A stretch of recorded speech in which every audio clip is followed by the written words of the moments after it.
রোজা রেখে ইনজেকশন দেওয়া যাবে কিনা? কিছু কিছু ইনজেকশন দেওয়া যাবে, কিছু কিছু দেওয়া যাবে না। কোনগুলো দেওয়া যাবে না?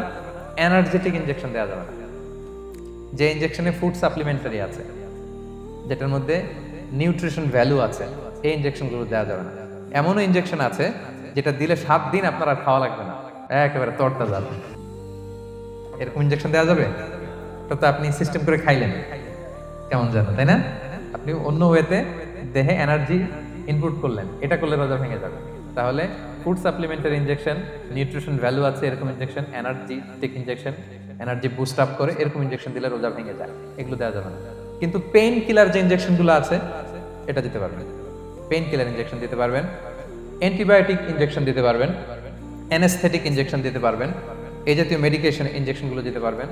কোভিডের যে ইনজেকশন এগুলো আপনি দিতে পারবেন। এগুলোতে রোজা ভাঙে না, কারণ এগুলোতে আপনার স্টোমাকে কিছু পৌঁছেও না, আপনাকে শক্তিবর্ধক কিছু দেহে প্রবেশও করাচ্ছে না, আপনার এনার্জিও বাড়ে না, আপনার এনার্জি বাড়ে না, আপনার নিউট্রিশন ভ্যালু অ্যাড হয় না, আপনার স্টোমাকে কিছু পৌঁছে না, এই জাতীয় সব ইনজেকশন দেওয়া যায়।